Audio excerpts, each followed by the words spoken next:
Les zombies du cimetière de Thomas Fersen. Tenter de cerner l'identité de l'Albertain ordinaire n'est pas chose simple.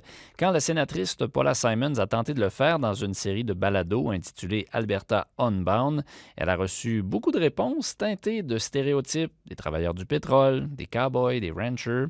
Et elle a tenté de comprendre pourquoi on identifie toujours l'Albertain moyen avec ses stéréotypes, mais qu'est-ce qui compose également l'identité du citoyen de la province dans cette série de 5 balados? On a discuté un peu plus tôt avec la sénatrice Paula Simons, qui nous explique tout d'abord d'où lui est venue cette idée.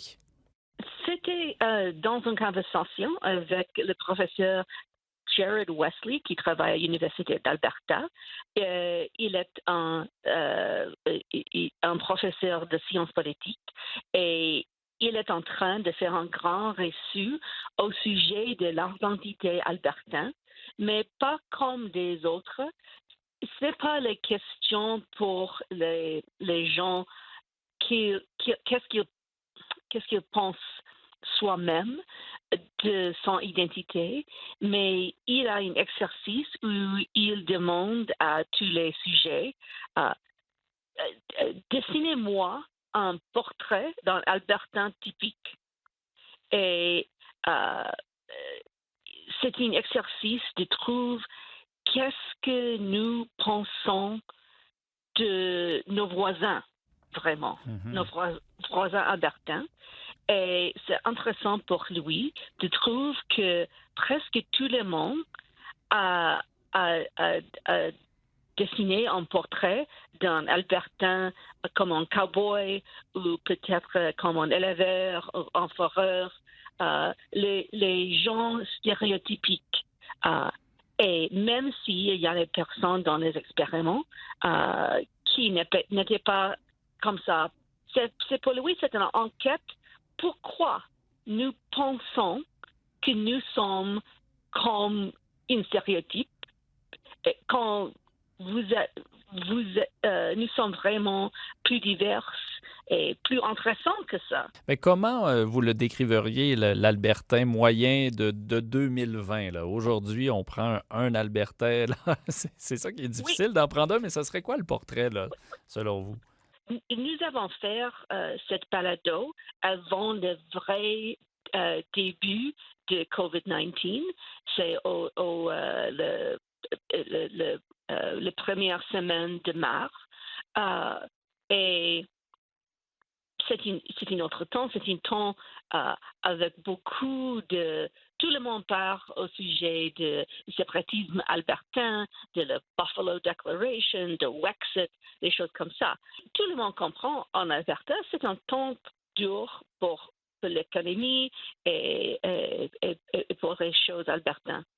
Mais après l'avant de COVID, je pense que c'est absolument clair que nous avons besoin de trouver une autre piste, une autre but pour notre province.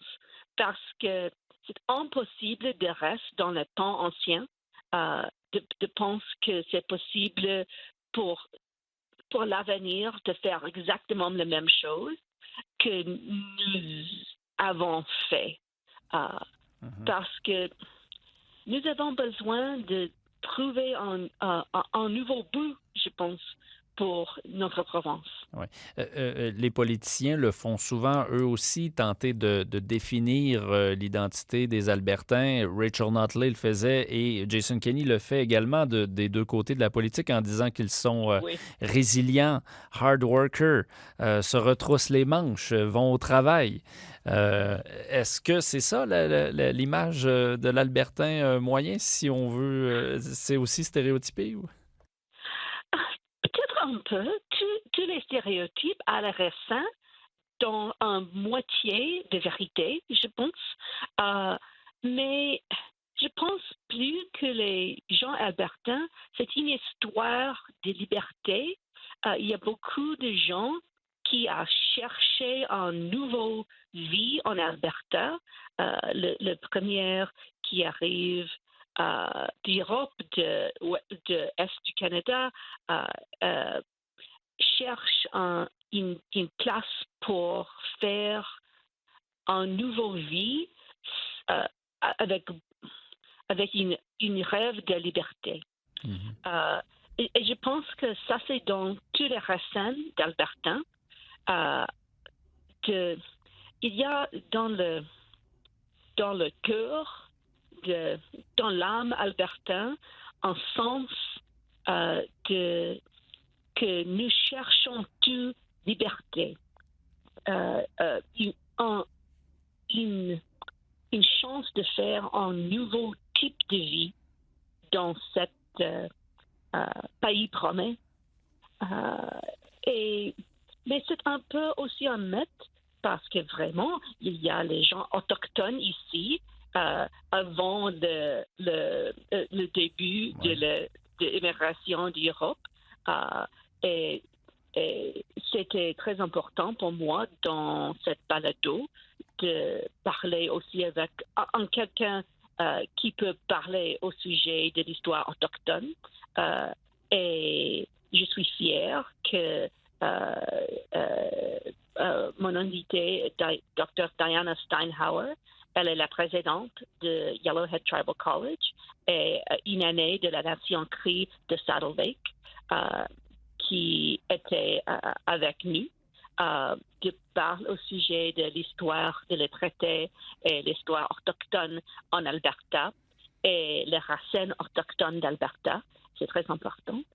Mais malheureusement, j'ai honte de dire, il y a un grand trou dans mon balado. Il n'y a pas quelqu'un qui peut parler au sujet des racines françaises en Alberta. C'est un vrai trou, je sais. Mais maintenant, j'ai un grand but, un grand rêve de faire une autre balado au sujet de l'identité franco-albertain avec 5 personnes franco-albertains ou francophones qui habitent en Alberta, parce que ce n'est pas exactement la même chose, je sais, pour parler de la même façon, mais en français. C'est un rêve pour moi, parce que vraiment, je ne suis pas assez bilingue de faire ça maintenant. C'était Paula Simons, qui sait, peut-être à la barre d'une balado sur l'histoire de la francophonie albertaine bientôt. Pour l'instant, elle vous propose une série de 5 épisodes intitulée Alberta Unbound sur l'identité des Albertains. Ça se retrouve sur le site web de la sénatrice Paula Simons. Je vous dépose le lien dans la section référence du site du Café Chaud, ici radiocanada.ca/le Café Chaud.